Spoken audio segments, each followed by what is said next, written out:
الحمد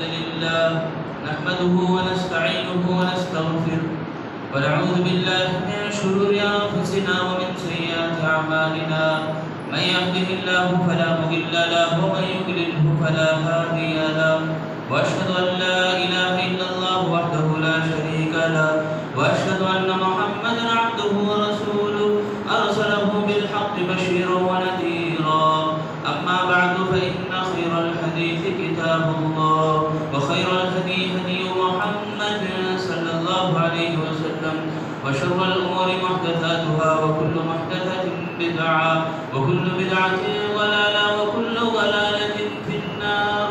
أعوذ بالله السميع العليم من همزه ونفخه ونفسه. بسم الله الرحمن الرحيم. يا أيها الذين آمنوا اتقوا الله حق تقاته ولا تموتن إلا وأنتم مسلمون. يا أيها الناس اتقوا ربكم الذي خلقكم من نفس واحدة وخلق منها زوجها وبث منهما رجالا كثيرا ونساء واتقوا الله الذي تساءلون به والأرحام إن الله كان عليكم رقيبا. يا أيها الذين آمنوا اتقوا الله وقولوا قولا سديدا يصلح لكم أعمالكم ويغفر لكم ذنوبكم ومن يطع الله ورسوله فقد فاز فوزا عظيما. بسم الله الرحمن الرحيم. يوم نقول لجهنم هل امتلأت وتقول هل من مزيد وأزلفت الجنة للمتقين غير بعيد هذا ما توعدون لكل أواب حفيظ من خشي الرحمن بالغيب وجاء بقلب منيب ادخلوها بسلام ذلك يوم الخلود لهم ما يشاءون فيها ولدينا مزيد. وكم أهلكنا قبلهم من قرن هم أشد منهم بطشا فنقبوا في البلاد هل من محيص إن في ذلك لذكرى لمن كان له قلب أو ألقى السمع وهو شهيد. قال الله تعالى في القرآن المجيد والفرقان الحميد اليوم أكملت لكم دينكم وأتممت عليكم نعمتي ورضيت لكم الإسلام دينا. وقال الله تعالى في موضع آخر والفجر وليال عشر والشفع والوتر. محترم بزرگان دین، میرے عزیز نوجوان ساتھی اور دوستوں اور پردے میں بیٹھی خواتین اسلام، تمام قسم کی مدح و ثنا، بڑائی، کبریائی اس اکیلے اللہ وحدہ لا شریک لہ کے لیے لائق و زیبا ہے، جس نے ساری کائنات کو اکیلے تیرے تنہا پیدا کیا. اسی اللہ رب العالمین ہی کے لیے تعریف ہے جس نے مجھے اور آپ کو اسلام کی دولت سے مالا مال کیا. اسی اللہ رب العالمین کی تعریف ہے جو آسمانوں کو بنایا تہ بتے، ایک کے اوپر ایک 7 آسمان اللہ نے بنائی، اور یہ آسمان کی کشادگی اور آسمان کا جو اوپر ہونا اللہ رب العالمین نے رکھا ہے، اس کے بارے میں اللہ کے نبی صلی اللہ علیہ وسلم فرماتے ہیں، ابن ماجہ کی حدیث ہے کہ دنیا سے پہلے آسمان تک اگر پہنچنا ہے تو 500 سال تیز رفتار سے آدمی گزرے تو 500 سال تک لگے گے کہ وہ آسمان کو چھوئے، آسمان تک پہنچے. پھر آسمان کا موٹاپا بھی اتنا ہی فاصلے والا، اتنا ہی عرصہ والا کہ دنیا سے پہلے آسمان تک کا جو فاصلہ ہے.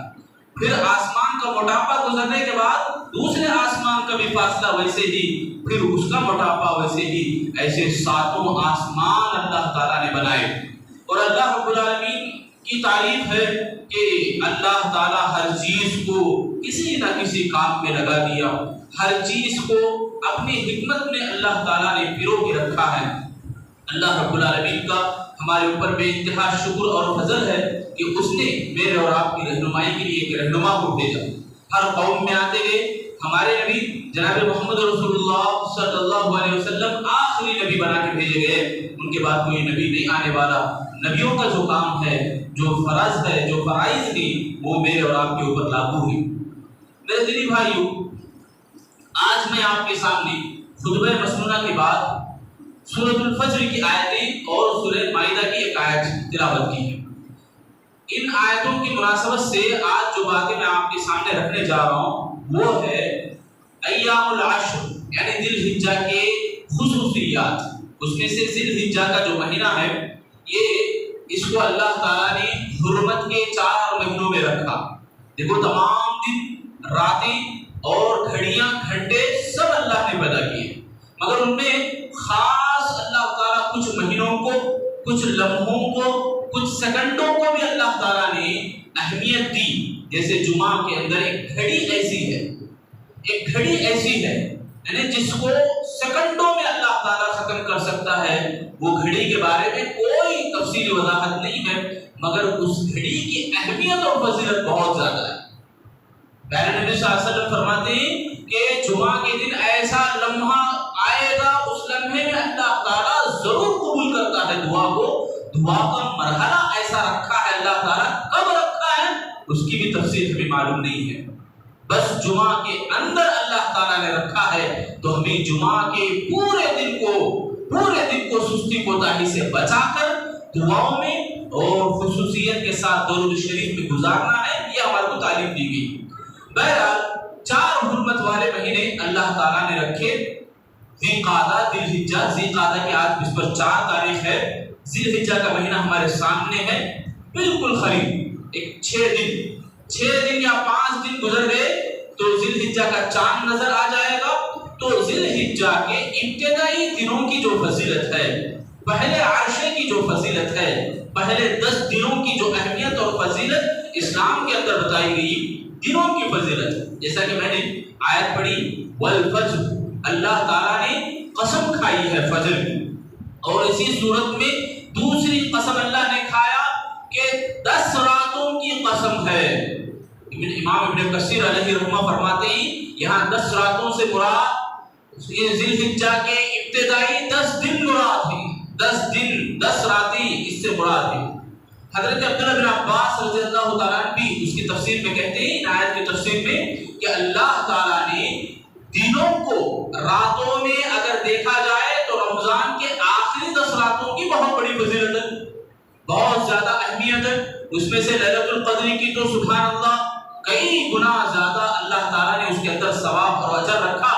ویسے دنوں کی فضیلت تمام دنوں میں، سارے کے سارے ایام میں سب سے افضل والا دن اگر کوئی ہے تو اللہ کے نبی صلی اللہ علیہ وسلم فرماتے ہیں ان افضل ایام الدنیا یوم النحر ثم یوم القر۔ یوم النحر والے تو ذی الحجہ کی 10ویں تاریخ کو بولتے ہیں، یعنی عید الاضحیٰ، عید قربانی جس کو ہم بولتے ہیں۔ عید الاضحیٰ کو عربی میں یوم النحر کہا جاتا ہے۔ 11ویں تاریخ، ذی الحجہ کی 11ویں تاریخ کو یوم القر کہا جاتا ہے۔ یہ 2 دنوں کو اللہ تعالیٰ نے، اللہ کے نبی صلی اللہ علیہ وسلم نے بہت زیادہ فضیلت دے رکھی ہے۔ اور اس سے پہلے جو 9 دن ہیں، پورا کا پورا عشرہ جسے بولتے ہیں، 10 کو عشرہ عربی میں کہتے ہیں، تو ذی الحجہ کے جو 10 دن ہیں اس کی بہت زیادہ اہمیت اور فضیلت اسلام کے اندر بیان ہوئی ہے۔ جیسا کہ حدیث میں اللہ کے نبی نے فرمایا ما من ایام العمل الصالح فيها احب الى الله من هذه الايام يعني العشر۔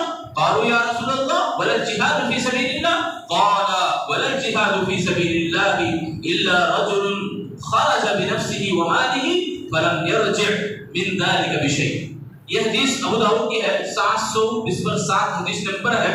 اس حدیث کا مطلب یہ کہ اللہ تعالیٰ کو وہ ان دنوں میں کیا جانے والا عمل سے بڑھ کر کوئی بھی عمل پسندیدہ نہیں ہے۔ اللہ تعالیٰ کو ان دنوں میں کیا جانے والا عمل یعنی عشرہ، ذی الحجہ کے پہلا عشرہ، ان دنوں کے اندر کرنے والے کام اللہ کو بہت زیادہ محبوب ہے۔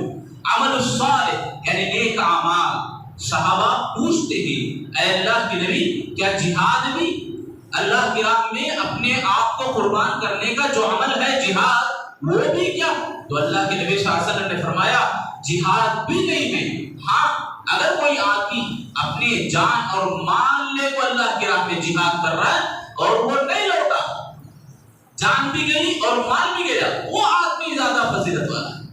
اس آدمی سے بڑھ کر کوئی عمل نہیں ہے، یہ بتانا مقصود ہے۔ اور یہ بھی یہاں سمجھنا ہے کہ اللہ کی راہ میں خوب قربانی دے رہا ہے، اللہ کی راہ میں خوب مجاہدہ کر رہا ہے، جہاد کے میدان میں ہے، ایسے آدمی سے بھی زیادہ عمل پسندیدہ اگر کوئی ہے تو عشرہ یعنی ذی الحجہ کے دنوں میں کیا جانے والا عمل۔ تو معلوم یہ ہوا کہ اللہ تعالیٰ کو ان دنوں میں کیے جانے والے نیک اعمال بہت زیادہ محبوب ہے، بہت زیادہ محبوب ہے، انتہائی محبوب نہیں۔ ایک اور حدیث میں اللہ کے نبی صلی اللہ علیہ وسلم اس کی فضیلت کو گناتے ہوئے کہا ان اعظم الایام عند اللہ تبارک و تعالی یوم النحر، یعنی اللہ کے پاس سب سے عظیم دن اگر کوئی ہے تو یوم النحر یعنی قربانی کا دن۔ میرے بھائیوں یہ حدیثیں اور قرآن مجید کی ایک آیت جس میں اللہ رب العالمین نے دین کو مکمل کرنے کی بات کہی، ابھی میں آپ کے سامنے پڑھا الیوم اکملت لکم، ہم سب جانتے ہیں یہ آیت سورہ مائدہ کی آیت نمبر 3 ہے، آیت کا ٹکڑا ہے یہ۔ اس میں بتایا گیا آج کے دن میں نے دین کو مکمل کر دیا ہے، وہ دین جس سے میں راضی ہو گیا ہوں، یہ تمہارے لیے نعمت ہے، یہ اللہ تعالیٰ نے فرمایا۔ اس آیت کے شان نزول میں، اس آیت کے پس منظر میں ایک واقعہ پیش کیا جاتا ہے۔ واقعہ کیا ہے؟ ایک یہودی آگے عمر بن خطاب رضی اللہ تعالیٰ عنہ سے سوال کرتا ہے، اے امیر المومنین، آپ کی کتاب میں یعنی اسلام کے اندر جو کتاب معزز ہے قرآن، اس قرآن کے اندر ایک آیت اللہ نے اتاری، ہم اگر وہ آیت کو جان لیتے یعنی ہماری کتابوں میں اگر اللہ تعالیٰ رکھتا تو ہم اس دن کو عید کا دن منا لیتے۔ جس دن اللہ تعالیٰ نے دین کو کمپلیٹ کیا اور اس دن سے راضی ہوا اور وہ اللہ تعالیٰ نے نعمت بنا کے ہمارے لیے اتارا ہے، وہ آیت اتنی عظیم آیت ہے۔ عمر بن خطاب رضی اللہ عنہ نے کہا ہم وہ آیت کو جانتے ہیں اور وہ آیت کس وقت نازل ہوئی وہ بھی جانتے ہیں، اور کہاں نازل ہوئی وہ بھی ہمیں معلوم ہے، یعنی عرفے کے میدان میں۔ عرفے کے میدان میں اللہ کے نبی صلی اللہ علیہ وسلم اونٹ پر بیٹھے اور لوگوں کو نصیحت کرتے تھے، اس ٹائم پہ اللہ تعالیٰ نے اس آیت کو نازل کیا الیوم اکملت لکم، یعنی دین کو آج میں نے مکمل کر دیا ہے۔ تو میرے بھائیو یہ عرفے کا دن بھی سبحان اللہ بہت ہی عظیم دن ہے۔ اللہ کے نبی صلی اللہ علیہ وسلم اس کی عظمت کے بارے میں بتلاتے ہوئے کہا ما من یوم اکثر من ان یعتق اللہ فیہ عبدا من النار من یوم عرفہ، ہم بولتے نہیں کبھی ان سے زیادہ نیک آدمی میں کسی کو نہیں دیکھا۔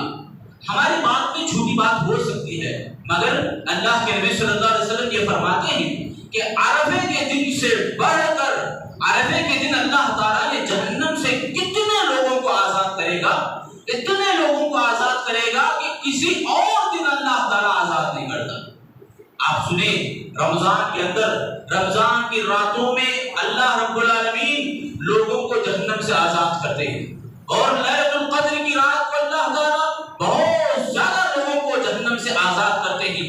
اور عرفے کے سلسلے میں اللہ کے نبی کی یہ حدیث یعنی صراحت کے ساتھ میرے اور آپ کو یہ سمجھ میں آ جاتا ہے کہ اللہ کے نبی صلی اللہ علیہ وسلم فرما رہے ہیں عرفے کے دن سے بڑھ کر کوئی اور دن نہیں ہے کہ اللہ تعالیٰ لوگوں کو جہنم سے آزاد کرے گا، جہنم سے نکالے گا۔ اب آپ سوال یہ کر سکتے ہیں کہ بھئی جہنم تو ابھی ہمارے سامنے نہیں لائی گئی، کوئی آدمی جہنم میں نہیں گیا، کوئی آدمی جنت میں نہیں گیا، یہ سوال ہمارا پیدا ہو سکتا ہے۔ اس کا معنی یہ ہے، اس کا مطلب یہ ہے کہ اللہ تعالیٰ نے جن لوگوں کی لسٹ جہنم میں جانے والوں کی تیار کر کے رکھی ہے، جو بھی انسان ایسے اعمال کر رہا ہے جو جہنم کے اندر جانے کے لائق ہے، ایسے لوگوں کو اللہ تعالیٰ توفیق دے دیتا ہے کہ وہ نیک کام کر لیا اور اپنے آپ کو جہنم کی اس لسٹ سے نکال لیا، نام اپنا نام جہنم کی فہرست سے ہٹا دیا، یہ مطلب ہے جہنم سے آزاد ہونے کا۔ بہرحال یہ تمام احادیث میں چند حدیثیں آپ کے سامنے پڑھی اور ایک دو آیتیں میں نے آپ کے سامنے تلاوت کی، اس سے ہمارے کو کیا بات معلوم ہوتی ہے وہ یہ کہ اللہ تعالیٰ نے ذی الحجہ کے بہت سارے خصوصیات رکھے۔ ذی الحجہ کے دن، ذی الحجہ کا جب چاند ہم دیکھتے ہیں، جو بھی قربانی کرنے کا ارادہ کر رہے اور ارادہ کر لیے ہی اور خرید بھی لیے ہی جانور، تو ایسے لوگوں کے لیے ناخن اور بال کاٹنا منع ہے۔ صحیح مسلم کی حدیث ہے 5118 حدیث نمبر ہے کہ ناخن اور بال کاٹنا ان کے لیے ناجائز ہے۔ یعنی خصوصیت دیکھو، سب سے اہم اور سب سے بڑی خصوصیت یہ ہے یہ دنوں کے اندر کہ جو قربانی پیش کرنے والے ہیں ہمیں اپنے آپ کو پورا کا پورا اللہ کے لیے قربان کرنے کے لیے ریڈی رہے۔ اپنے آپ کو قربان کرنے کا معنی یہ نہیں کہ ہمیں جا کو گلا لٹکا لیے، یہ مطلب بھی نہیں کہ آپ اس ابراہیم علیہ السلام کے جیسے اپنے بیٹے کو لے جاؤ اور میدان میں جاؤ میں اللہ کے نام سے ذبح کر دوں، یہ چھری اللہ کے نام سے نہیں کٹتی، ان کو کاٹنے چلے جاؤ، ایسی بات نہیں ہے۔ مطلب یہ ہے کہ میدان میں تمہارے بچوں کو لے جاؤ کاٹیں گے کہیں، ایسا معنی بھی نہیں ہے۔ یہ مطلب بھی نہیں کہ پورے کے پورے قربان ہو جاؤ، یہ مطلب ہے اس میں کہ اپنے اندر کی انا کی قربانی دو، اپنے اندر کا جو انا پن ہے، غرور پن ہے، گھمنڈ پن ہے، اس کو اللہ کی راہ میں قربان کر دو۔ یہاں ابراہیم علیہ السلام کو اللہ نے آزمایا کہ اپنے بیٹے کو قربان کرو، تو یہاں یہ ہے کہ اللہ سالوں کے بعد اولاد دی، اولاد سے بڑھ کر محبت اللہ کی ہو، یہ معنی ہے۔ اور اللہ رب العالمین کی محبت اپنے بچے کی محبت سے زیادہ رہے، یہ مطلب ہے۔ اپنے خواہشات جو ہیں بیٹے سے لگائے ہوئے ہیں، اولاد سے لگائے ہوئے ہیں کہ میرا بچہ بڑا ہوگا، جاب کرے گا، مجھے پالے گا، پوسے گا، یہ جو توکل اور بھروسہ ہے یہ اپنے اولاد سے بڑھ کر اللہ کے اوپر ہو، یہ مطلب ہے اس میں۔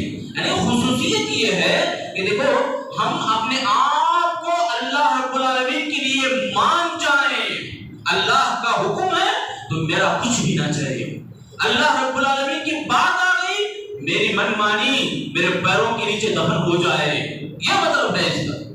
آج میرے بھائیوں بہت سارے لوگ کئی قربانیاں دیتے ہیں اللہ کے راہ میں، ان کو ان کا رزلٹ نظر نہیں آتا تو مایوس ہو جاتے ہیں، افسوس کرنے لگتے ہیں، اللہ رب العالمین سے شکوے شکایتیں کرنے لگتے ہیں۔ قربانیاں دی ہیں تو قربانی کا مطلب بھی یہ ہے کہ اجر اللہ دینے والا، یہ ہم نہیں سمجھتے ہوتے، یہ ہم نہیں سمجھتے ہوتے، اسی لیے آج ہمارے بیچ میں دراڑیں ہیں، نفرتیں ہیں اور اونچ نیچ کی باتیں زیادہ ہو جانے کی وجہ سے منتشر بھی ہو جاتے ہیں، ہم لوگ اتحاد کو کھو دیتے ہیں، ملنساری کو توڑ دیتے ہیں، محبتیں ہماری پارا پارا ہو جاتی ہیں۔ اسی لیے یہ سمجھنے کی سخت ضرورت ہے آج میں نیکی کیا تو یہ نیکی کا بدلہ میرے کو دنیا میں نظر آئے، یہ خواہش بری خواہش ہے، اچھی خواہش نہیں۔ نیکی آپ کر رہے ہیں اللہ کے لیے، آپ قربانی کر رہے ہیں اللہ کے لیے، اللہ یہ نہیں چاہتا نا کہ خون دو گوشت دو، مجھے نہیں چاہتا اللہ تعالیٰ، لن ینال اللہ لحومها ولا دماؤها ولکن ینالہ التقوی منکم، یعنی تمہارے تقوی سے اللہ کو تعلق ہے، یہ فرماتے ہیں اللہ تعالیٰ اس آیت میں۔ اللہ ہرگز نہیں چاہتا کہ گوشت کتنا بڑا بڑا ہے، کتنا زیادہ زیادہ کر کے بانٹ رہے ہیں آپ، جانور کتنا موٹا ہے، یہ نہیں چاہیے اللہ کو۔ اللہ کو چاہیے تمہارا خلوص، تمہارے دلوں کا تقوی۔ میرے بھائیوں ہم لوگوں کو چاہیے کبھی بھی ہمت نہ ہاریں، نیک عمل ہم کرتے جا رہے ہیں تو اس کا اجر اللہ تعالیٰ رکھا ہے ہماری زندگی کے اندر، اللہ تعالیٰ طے کر دیا ہے ہماری زندگی کے اندر۔ دیکھو ایک اور مثال میں دینا چاہتا ہوں کہ آج میں اور آپ اسلامی تعلیمات کے سلسلے میں کیا سوچ رکھتے ہیں، کیسا رویہ ہے ہمارا۔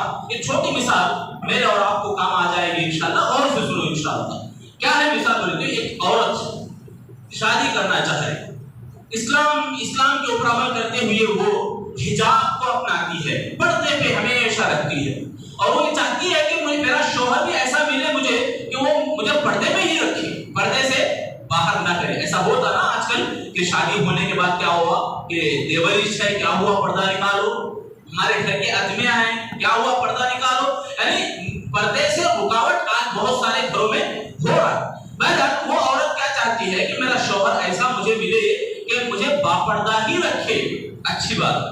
چند دنوں کے بعد شادی ہوئی، نوجوان ایسا ہی ملا کہ مسلمان تھا، اچھا مسلمان، اور اسے حجاب کے اوپر شرط کے اوپر قبول کر لیا۔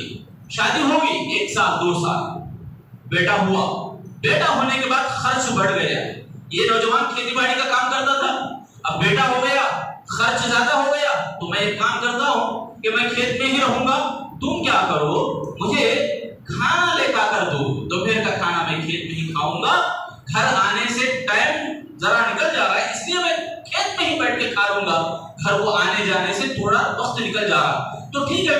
عورت کیا کرتی ہے؟ ٹھیک تو تھوڑا سا نقاب نکال لیتی ہے، یعنی کام عورت کے اوپر بھی بڑھ جاتا ہے، تو بچے کو رکھتے ہوئے کھانا پکانا سب کام کاج کرنا۔ اب کھیتی کے لیے وہ باہر نکلی، کھیت کو شوہر کو دوشہ دینے کے لیے باہر نکلی، تو نکلتے ہی اوپر کا جو نقاب ہے وہ اتر گیا۔ چند دنوں کے بعد دوسرا ہمیں ٹھہرا، دوسرا بیٹا گھر میں پیدا ہوا، پھر اس کے بعد شوہر بولتا ہے دیکھو 2 بیٹے ہمارے پاس ہو گئے، 2 بیٹے آ جانے کی وجہ سے خرچہ اور زیادہ بڑھ گیا، اس لیے تم بھی میرے ساتھ آ جاؤ کھیت میں کام کرنے کے لیے۔ اب وہ پورا کا پورا برغہ سائڈ میں رکھ دی اور کام کاج کے لیے شوہر کا ہاتھ بٹانے بیٹھ گئی، چلے گئی۔ اب ہوا یہ کہ تیسرا بیٹا بھی پیدا ہوا، تینوں بیٹے پیدا ہوئے، بڑے بھی ہو گئے، شادی کی عمر بھی ہو گئی، بیٹوں کی شادی بھی ہو گئی۔ اس کے بعد ایک زمانے کے بعد شوہر جو بوڑھا ہو گیا، چیئر پہ بیٹھے ذرا اطمینان سے استراحت سے بیٹھ کر مسکرا رہا ہے، ہنس رہا ہے۔ بیوی آگے پوچھی کیا بات ہے، ہنسی آ رہی ہے آپ کو، کس بات پہ ہنس رہے ہو؟ تو شوہر بولنے لگے دیکھو شادی کی بات مجھے یاد آ گئی، شادی کے وقت تم نے کیا کیا تھا، پردے میں رہنے کی شرط جو لگائی تھی وہ شرط باقی ہو یا باقی نہ ہو، دیکھو ہم سکون سے ہمارا کام کاج چل رہا ہے، ہماری اولاد بھی ہے، بڑی بھی ہوگی ہماری اولاد۔ تو بیوی کہتی ہے اچھی بات ہے، میں آپ کو اس بات کا جواب دیتی ہوں عمل کر کے۔ عمل کیا ہے؟ آپ جاؤ روم میں پردے میں چھپے رہو، میں آپ کو بعد میں بلاؤں گی، ٹھیک ہے۔ شوہر جا کر چھپ گیا، پہلے بیٹا جو گھر میں آیا بلاتی ہے۔ پہلا بیٹا کب پیدا ہوا وہ یاد رکھ لینا ہمیں، کب پیدا ہوا؟ پورا مکمل حجاب تھا، ٹھیک ہے، مکمل حجاب رہے ٹائم پہ پہلا بیٹا پیدا ہوا تھا۔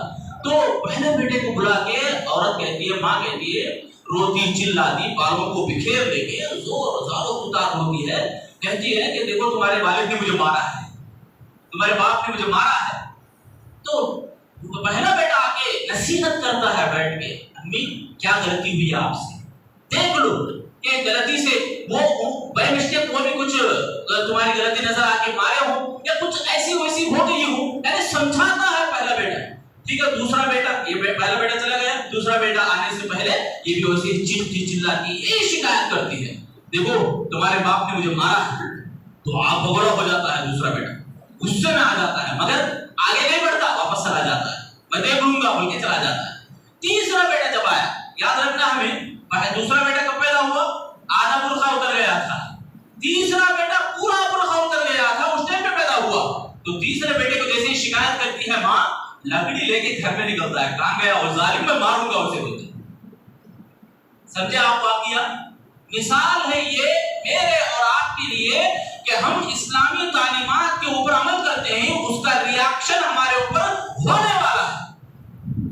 اللہ تعالیٰ فطرت کو ایسے بنا کے رکھا ہے، دنیا کے نظام کو اللہ تعالیٰ ایسے رکھ دیا ہے کہ ہمارا ہر عمل اللہ تعالیٰ ہمارے اوپر لاگو کرنے والا ہے، دنیا میں ہی اللہ تعالیٰ دکھا کے رکھے گا۔ یہ مثال میں اس لیے بتا رہا ہوں کہ آج ہمارے دل چھوٹے سے چھوٹے ہو جاتے ہیں نیکیاں کرنے کے معاملے میں، نیکی کرنے کے معاملے میں، اجر کو اپنانے کے معاملے میں ہم اتنا چھوٹا بنا دیتے ہیں، سمجھتے ہیں کہ اس کا اجر ہمارے کو کیا ملے گا، اس کا ریاکشن مطلب اس کے اوپر ہمارے کو کیا خوشی ملے گی، یہ ہم سمجھتے ہیں۔ میرے بھائیوں، سب سے بڑی خوشی یہی ہے کہ آپ ایمان والے ہو، اگر سب سے بڑی خوش قسمتی یہی ہے کہ آپ کو اللہ کی توفیق ملی ہے، قربانی آپ دے رہی، کوئی بھی کام، کوئی بھی نیکی، یہ قربانی کا اجر اللہ تعالیٰ طے کر کے رکھ دیا ہے۔ یہ بات ہمیں یاد رکھ لینا، یہ بات ہمیں اچھی طرح یاد رکھ لینا۔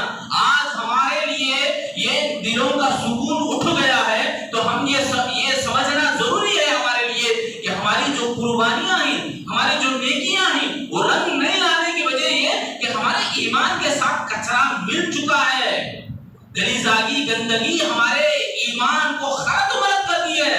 اسی لیے آج ہم سکون سے نہیں ہیں، اسی لیے ہم آج ایمان سے خوش نہیں ہیں، اسی لیے آج میں اور آپ اللہ رب العالمین کی بڑے بڑے ایام نیکی والے دن آتے ہیں تو خوش نہیں ہو رہے ہیں آج ہمیں؟ تو میرے بھائیوں سمجھنے کی بہت سخت ضرورت ہے. قربانی کی خصوصیت اللہ نے انہی مہینے میں رکھا ہے. اور اسی طرح اللہ تعالیٰ نے عرفے کے دن کو، ابھی میں عرفے کی فضیلت بتایا، وہ دن بھی اسی مہینے میں اللہ تعالیٰ نے رکھ دیا. عرفے کے دن اگر ایک روزہ رکھو تو پچھلے سال اور اگلے سال کے تمام گناہ اللہ تعالیٰ میٹ دیتا ہے، معاف کر دیتا ہے. دیکھو پچھلا سال تو گزر گیا، اگلا آنے والے سال کے بارے میں موت کب ہے کیا نہیں پتہ ہی نہیں، مگر اللہ تعالیٰ نے اتنا بڑا خصوصیت اللہ نے دے رکھی ہے، اتنی بڑی قربانی یعنی نیک عمل اللہ تعالیٰ نے رکھ دیا کہ آنے والے دنوں میں بھی تمہارے کفارہ جو چھوٹے چھوٹے گناہ ہوتے ہیں ان کا کفارہ اللہ تعالیٰ نے رکھ دیا. تو یہ اسی طرح ایام التشریق، اس کی بھی بڑی اہمیت ہے. ایام التشریق بولے تو 11 12 13 ذی الحجہ کو کہتے ہیں، اور ان دنوں کے اندر اللہ کے نبی نے فرمایا کھاؤ پیو خوشی سے، یعنی یہ کھانے پینے والے دن ہیں. روزہ ان دنوں میں رکھنا نہیں چاہیے، حرام ہے روزہ رکھنا. 5 دن کے اندر روزہ نہیں رکھا جاتا. عید الفطر، عید الاضحیٰ، ایام تشریق 3 دن، پورے 5 دن نہیں روزہ رکھنا حرام ہے. اور ایک بات میں بتاؤں، یہ مہینہ ذی الحجہ کا جو مہینہ آنے والا ہے، یہ مہینے کی خصوصیت اس قدر عظیم ہے کہ اس میں پورے اسلام کے ارکان آ جاتے ہیں، پورے ارکان. آپ غور کرو، یہ چاند دکھنے کے بعد سے ہمارے اوپر یہ لاگو ہو جاتا ہے. اسلامی تعلیم یہ ہے کہ تکبیرات بلند کرتے ہیں، اللہ اکبر اللہ اکبر لا الہ الا اللہ، یعنی تکبیرات کو بلند کرنا، لا الہ الا اللہ. اسلام کا پہلا رکن کلمہ آ گیا. دوسرا رکن نماز تو پڑھتے ہی ہیں، 5 وقت نماز اللہ نے فرض کر دیا. تیسرا رکن زکات کا اہتمام. وہ آدمی جو ذی الحجہ کے مہینے میں اگر سننا خریدا ہے، جو ایک سال پھر ذی الحجہ کا مہینہ آیا تو اس کے اوپر فرض ہوتا ہے کہ وہ مہینے میں دے دے. تو زکات بھی اگر دینے والے دیتے ہی. روزے رکھنا، عرفے کا روزہ تو اللہ کے نبی صلی اللہ علیہ وسلم نے فرمایا اس کی بڑی فضیلت ہے، اس کو رکھنا، اس کا اہتمام کرنا یہ سنت ہے. اللہ کے نبی نے بڑی پابندی کی اس کی. اور حضرت عائشہ صدیقہ رضی اللہ عنہا فرماتی ہیں اللہ کے نبی صلی اللہ علیہ وسلم ذی الحجہ کے پورے 9 روزے رکھا کرتے تھے. 9 روزوں کا اہتمام اللہ کے نبی کرتے تھے. ذی الحجہ کے پہلے دن سے لے کر عرفے کے دن تک روزہ رکھتے تھے. یوم النحر کو یعنی عید قربانی کو روزہ حرام ہے، جب نہیں رکھتے تھے روزہ. مطلب یہ ہے کہ روزہ بھی 4واں رکن آ گیا. 5واں رکن حج ہے. حج بھی اسی مہینے میں ذی الحجہ کے مہینے میں اللہ نے فرض کی. اور الحج اشہر معلومات اللہ نے فرمایا، یعنی اشہر حرم یعنی ذی الحجہ کے مہینے میں اللہ نے حج کو مقرر کر دیا. پورے 5 ارکان آ گئے نا میرے بھائیوں. 5 کے 5 رکن ذی الحجہ کے مہینے میں کیے جاتے ہیں، عمل میں لائے جاتے ہیں. تو یہ بھی بہت بڑی خصوصیت ہے. ایک اور خصوصیت، بڑی زبردست خصوصیت ہے، وہ یہ کہ ذی الحجہ کے مہینے ہی میں اللہ کے نبی نے ہجرت کا پروگرام بنایا. اللہ کے نبی صلی اللہ علیہ وسلم کی مکی زندگی اگر دیکھیں، سامنے آ جاؤ، پیچھے آنے والوں کو آسانی ہوتی ہے، ذرا سامنے آ جاؤ. اللہ کے نبی صلی اللہ علیہ وسلم کی مکی زندگی، اسلام لانے کے بعد، نبی بنائے جانے کے بعد 13 سال اللہ کے نبی تھے. 11ویں نبوت میں 6 لوگ مدینے سے آئے اللہ کے نبی سے ملنے کے لیے. ملے، بات چیت ہوئی. دوسرے سال حج کے موسم میں، یعنی مکے کا ماحول ایسا گرم تھا کہ لوگ اسلام قبول کرتے جا رہے ہیں، کافروں کا جوش بھی بہت زیادہ بڑھتے جا رہا ہے، رکاوٹیں بھی ایسے ہی آتی جا رہی. تو ایسا ہو گیا تھا کہ بیچ میں ملاقات کی کوئی موقع ہی نہیں ملتا تھا، ملاقات کرنے کے لیے ہیلا ہی نہیں ملتا تھا. تو حج کے دنوں میں آتے تھے. حج کے دن آئے دوسرے سال 12ویں نبوت کو، نبی بننے کے 12 سال بعد 12 لوگ آئے مدینے سے، آ کر اللہ کے نبی سے ملے. آپ سیرت کی کتاب میں اگر دیکھیں تو بیعت عقبہ اولیٰ بول کے ایک نام آتا ہے، بیعت عقبہ ثانیہ بول کے ایک نام آتا ہے جس میں 12 لوگ آئے. بیعت عقبہ ثالثہ جس میں نام آتا ہے 13ویں نبوت، یعنی 13 سال کے بعد اللہ کے نبی صلی اللہ علیہ وسلم. ذی الحجہ کی تاریخ تھی 12ویں تاریخ، ایام تشریق. 12ویں تاریخ کو اللہ کے نبی صلی اللہ علیہ وسلم کے پاس 70 لوگ آئے. واقعہ بڑا بہترین اور پیارا واقعہ ہے، میں ایک بات بتاؤں گا ضرور. اس میں کیا ہے، حضرت عباس رضی اللہ تعالیٰ کہاں کھڑے تھے؟ جمرہ اولیٰ کی گھاٹی. پتھر مارتے رہے شیطان کو، پتھر اس میں کعبۃ اللہ کے پاس سے طواف کرنے کے بعد جمرہ اولا، جمرہ ثانیہ، جمرہ ثالثہ، 14 جمرہ اولا کے پاس وادی ہے، وادی کے پاس یہ قافلہ 70 صحابہ کا، انصاری صحابہ مدینے سے آئے ہوئے لوگوں کا یہ وفد آیا، اللہ کے نبی سے کہنے لگے اے اللہ کے نبی آپ مکے میں ہی رہے تو اسلام کو ہم پھیلا نہیں سکتے، آپ مدینہ آئیے، آپ مدینہ آئیے، مدینے میں سے رہ کر ہم کام کریں گے، مدینے کے پاس سے ہم پوری دنیا میں اسلام کو پھیلائیں گے، یہ دعوت اللہ کا کام انجام دیں گے۔ یہ بات طے ہوئی 12ویں ذی الحجہ کو، 12ویں ذی الحجہ کو یہ بات ہو رہی تو اس ٹائم پہ عباس رضی اللہ تعالیٰ نے، دیکھو قربانی کی بھی بات آ رہی ہے اس میں، اس لیے میں بتا رہا ہوں، بہت پیارا واقعہ، بڑا اچھا لگتا ہے آپ کو بھی اگر سننے بولے تو۔ عباس رضی اللہ تعالیٰ نے کہا اے لوگوں، اے مدینے سے آئے ہوئے انصاریوں، یاد رکھو تم جو کام بول رہے ہو رسول اللہ کو یہاں سے لے کر جائیں گے بولنے کی جو بات ہے، یہ بات معمولی نہیں ہے، چھوٹی نہیں ہے، یہ اتنی بڑی قربانی کی بات ہے، اس قدر عظیم بات ہے کہ پورا مکہ ہی نہیں، پورا عرب اور پوری دنیا تمہارے دشمن بن سکتی ہے۔ دیکھو اس ٹائم تو وہ لوگ قربانی دیے نہیں ہوتے تو آج اسلام ہمارے تک نہیں پہنچا ہوتا۔ وہ لوگ 70 صحابہ جو مدینے سے آئے ہوئے انصاری صحابہ، مصعب بن عمیر، اسعد بن زرارہ رضی اللہ تعالیٰ مدینے کے جو انصاری صحابی ہیں، یہ دونوں کام کیے، بہت محنت کیے، 70 صحابہ تیار ہو گئے کہ ہم اللہ کے نبی کے پاس جا کر اللہ کے نبی کو بلا لے کر آئیں گے مدینہ، یہ انہوں نے ٹھان لیا تھا، اور وہ جو جذبہ لے کے انہوں نے آئے تھے اسی جذبے سے اپنی زبان سے نکالے باتیں، کیا بول کر؟ عباس رضی اللہ نے کہا اے اللہ نبی کے چچا عباس رضی اللہ تعالیٰ، ہم اللہ کے نبی صلی اللہ علیہ وسلم کے اوپر ایک کانٹا تو دور کی بات ہے، ایک تکلیف کی ایک چوک بھی نہیں آنے دیں گے، اگر آنی ہے تو پہلے ہماری جان سامنے حاضر ہے، مطلب دشمن کا وار پہلے ہمارے اوپر آئے گا، اس کے بعد میں رسول اللہ صلی اللہ علیہ وسلم نے رسول اللہ کی حفاظت ہم کر کے رہیں گے، یہ وعدہ انہوں نے کیا اور نبھایا الحمدللہ۔ اس کے بعد ہی دین چہار دام عالم میں پہنچا، دنیا کے 4 کونے میں اسلام کو عام کیا گیا، یہ اس سے پہلے یہ قربانی ہوئی، یہ عزم و ولولہ، یہ جوش، یہ جذبہ، یہ عمل صحابہ سے ہوا، کون سا؟ انہوں نے کہا رسول اللہ کی حفاظت ہم کریں گے، مدینہ لے کے جا کے رہیں گے، یہ ذی الحجہ کے مہینے میں ہوا۔ ذی الحجہ کے بعد فوراً جو مہینہ آتا ہے اسلامی کیلنڈر کا نیا سال، نیا مہینہ محرم کا مہینہ آتا ہے۔